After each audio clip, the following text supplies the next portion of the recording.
experience is kind of unique because I played one role for a really long time.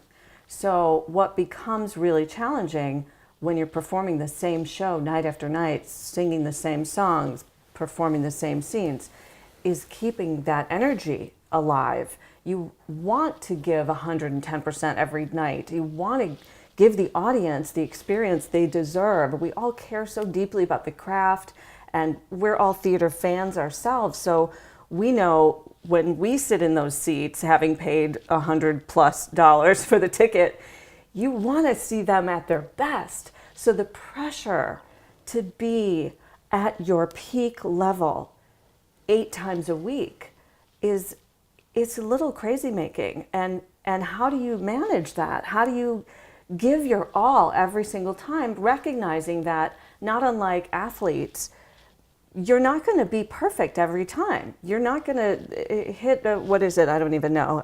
A strike? No, a home run. Hit a home run every single time. So giving your all and managing the internal sense of perfectionism, I think for me is the most challenging part, because what begins to happen is this little mind game where you've done it so many times that you're familiar with every moment, every nuance, every note that you sing, right? So at the end of the show, it's very easy to have your performance sort of under a microscope in your own mind, where if you don't, you will know the millisecond that you didn't nail it, right?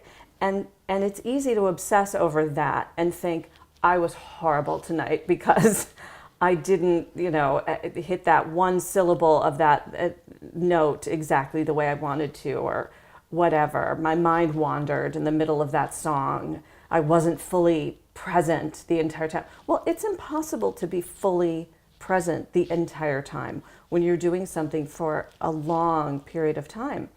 So I think for me and for a lot of my colleagues, we have to really learn to practice recognizing that the difference between your best show and your worst show in your own mind is probably imperceptible to the audience. For us, it seems like the Grand Canyon, but probably our 80% great show is, in the audience's mind, 100% great. So managing the inner critic, I think, is really huge. challenging. That's huge. It's one of the most challenging things to do, and yet succeeding at it is so critical. For me, I think one of the most challenging things about working at a Broadway level is that this, as you said, the stakes are so high. So there's a lot of pressure on you as a performer that the stakes are as high as they are. But there's pressure on all of it. Sandra's in her career, has been connected to Phantom, which Phantom, there's no end in sight. Phantom just goes on and on and on, and people love it, and it continues. And I've had more of a roller coaster sense in that I've done shows that have been hits. I've done Phantom, I've done Les Mis, and I've also done my share of flops. And so that element of the stakes being really high also translates into how's the job? How's the job holding up? Is it going to sustain? Are people coming? How's the balcony? Is there anybody up there? Are those seats empty? Do I have to worry about if the closing notice is going up on Tuesday of next week?